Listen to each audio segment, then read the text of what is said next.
झुका लेंगे माथा, करेंगे इष्ट परमात्मा का स्मरण।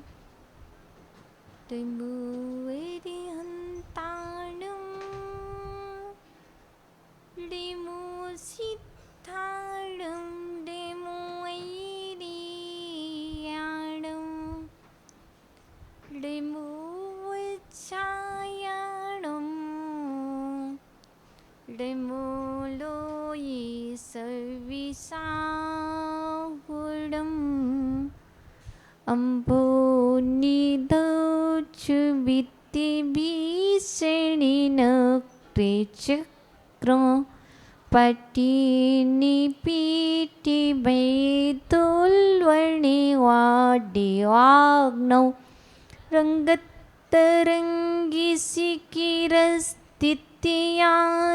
पात्रा त्रसं विहाय भविता स्मरणात् पृच्छन्ति उद्भूति विषिणि चेलो दैरि भारि भुग्नः सत्यं तेषामुपि गता स्थितिजीवितासः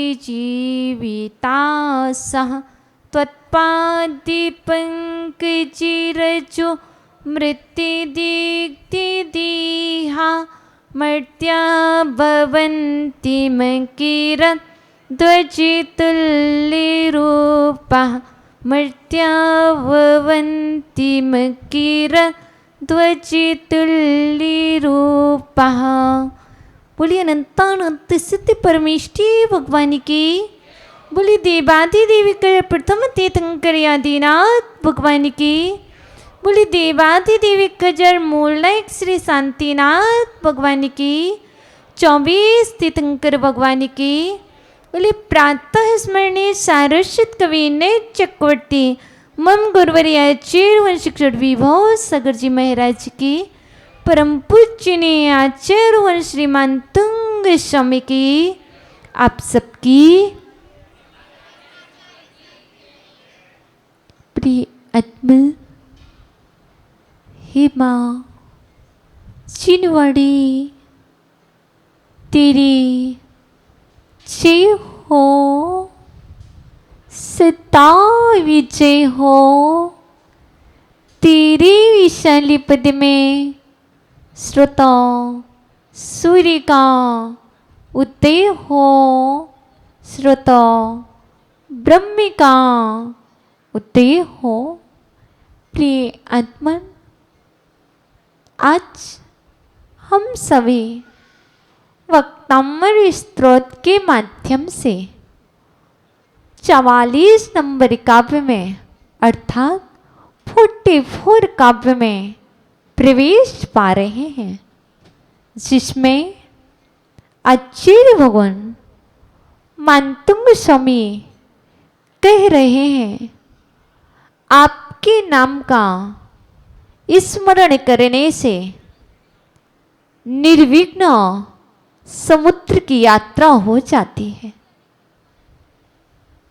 और आगे आचार्य भगवान 45 नंबर के काव्य में कह रहे हैं, आपके चरण रज को लगाने से व्याधियां दूर हो जाती हैं।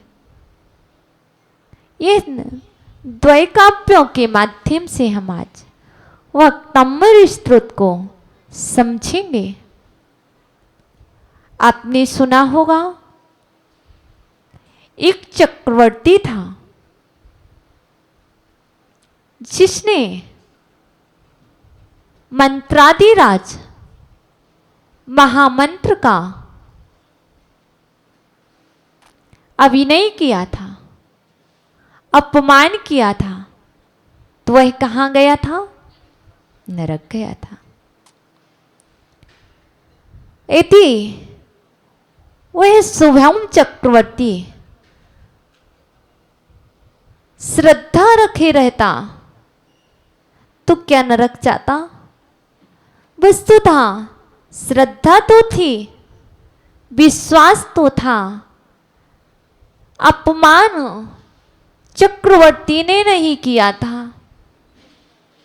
उसकी बुद्धि को पलटने वाला कोई और दूसरा था। कौन था? एक व्यंतर था जिसने सोवोम चक्रवर्ती की बुद्धि को पलट दिया था। जब तक सोवोम चक्रवर्ती समुद्र की यात्रा कर रहा था, जब तक नमोकार मंत्र का पाठ कर रहा था, तब तक जहाज समुद्र में नहीं डूबा। यदि उस समय वह सोवोम चक्रवर्ती मंत्र को पढ़ना बंद कर देता तो जहाज भी समुद्र में डूब जाता। कारण यह है, हम और आप इस संसार रूपी समुद्र में क्यों डूबे हुए हैं? इसका कारण मात्र इतना ही है कि श्रद्धा नहीं है, विश्वास नहीं है।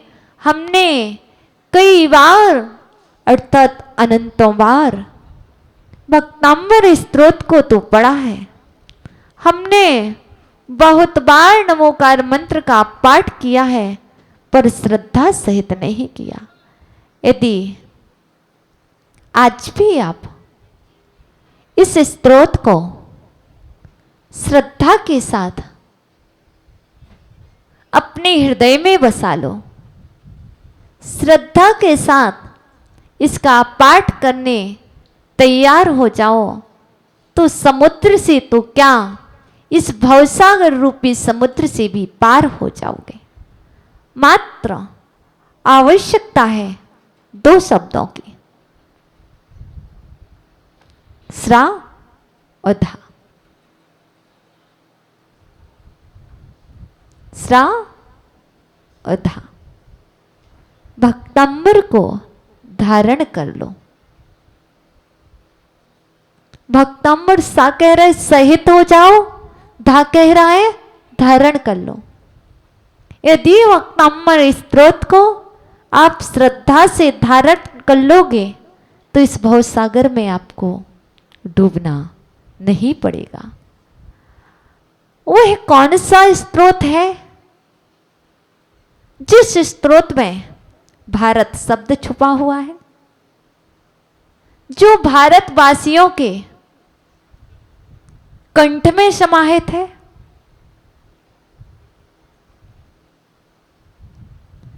हम सभी उस स्तोत्र को पढ़ रहे हैं जिस स्तोत्र में भारत शब्द भी छुपा हुआ है।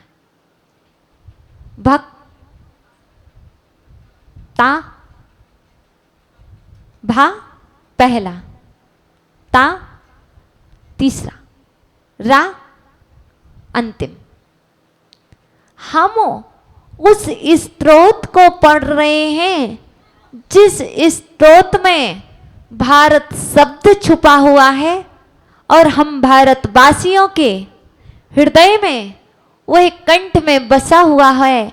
ऐसा वह भक्तांबर स्तोत्र यदि श्रद्धा के साथ पढ़ोगे तो आप नियम से भवसागर से पार हो जाओगे।